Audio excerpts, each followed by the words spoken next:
تو بہرحال دیکھیے کہ واقعہ غدیر جو ہے یہ ایک عظیم تاریخی واقعہ ہے جو کہ 18 ذی الحجہ کے دن 10 ہجری کو اور 21 مارچ کے دن اور جمعرات کا وہ روز تھا کہ جب یہ واقعہ پیش آیا اور مقام غدیر خم میں یہ واقعہ پیش آیا.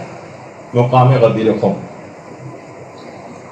دیکھیے غدیر کے متعلق علماء یہ فرماتے ہیں کہ بعض علماء کا یہ بھی نظریہ ہے کہ غدیر اصل میں ایک چشمے کا نام تھا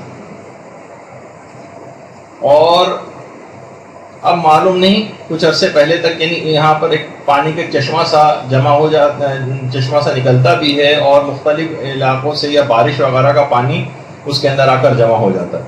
تو غدیر ایک چشمے کا نام تھا اور خم جو ہے وہ اس ریت کو کہتے ہیں جس پر لہریں پڑی ہوئی.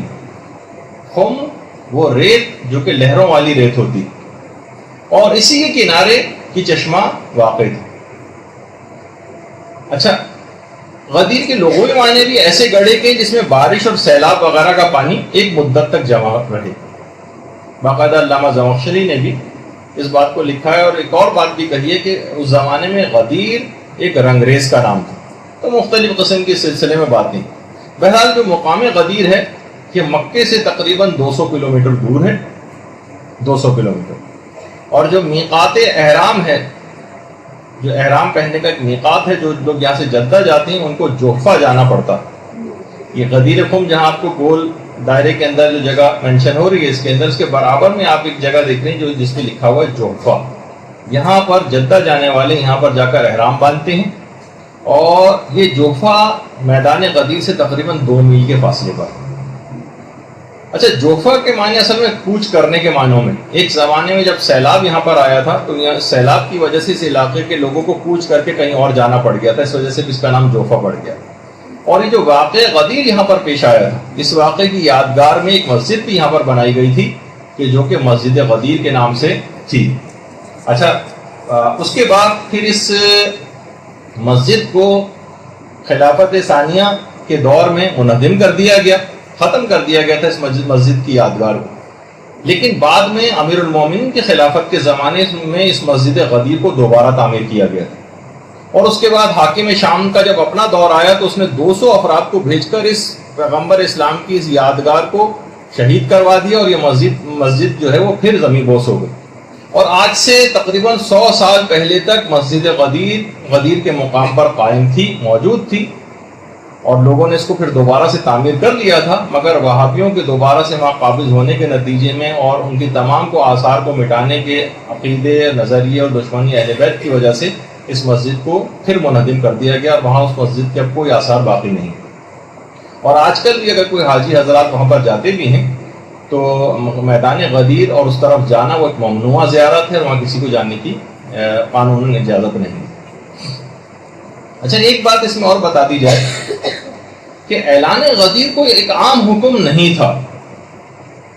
دیکھیے اس سے پہلے جتنے بھی احکامات ہوتے تھے وہ پیغمبر اسلام یا تو اپنے گھر میں وہ تمام احکامات دیتے تھے یا پھر مسجد نبوی میں پیغمبر وہ تمام احکامات دیا کرتے تھے. یا تو مسجد نبوی میں احکامات ہوتے تھے یا گھر میں پیغمبر سارے احکامات دیتے تھے اور پھر تمام افراد کو ان احکامات کی اطلاع دی جاتی تھی. لیکن یہ عجیب شان کا حامل اعلان تھا جس کے لیے کتنی دور دراز کی جگہ منتخب کی گئی. اور یہی وجہ ہے کہ ہمارے 5ویں امام محمد باقر علیہ السلام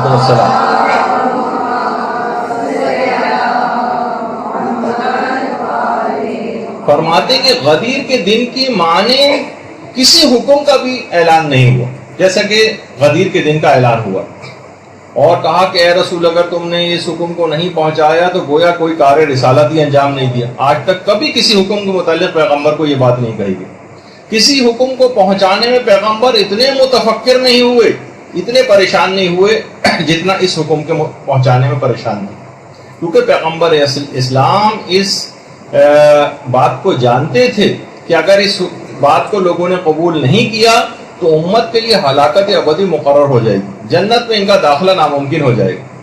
کسی بھی حکم کو بیان کرنے میں پیغمبر نے کبھی اتنے بڑے مجمع کا سہارا نہیں لیا. اس سے پہلے اتنا بڑا مجمع کہ خاص وقت میں ایک خاص انداز سے پیغمبر نے تمام افراد سے اقرار لیا، اور اس سے پہلے کبھی اس طرح سے عہد اور کوئی بیعت نہیں لی تھی پیغمبر نے جس طرح سے اس دن لی۔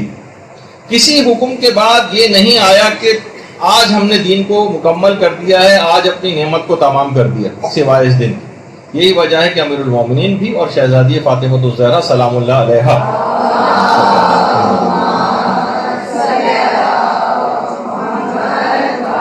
کا باقاعدہ یہ فرمان ہے کہ پیغمبر نے غدیر میں کسی کے لیے کوئی عذر باقی نہیں چھوڑا، کوئی عذر باقی نہیں چھوڑا۔ باقاعدہ بہار الانوار کی 28ویں جلد میں یہ دونوں معصومین کا فرمان۔ برحمتك يا أرحم الراحمين وصلى الله على محمد وآله الطاهرين۔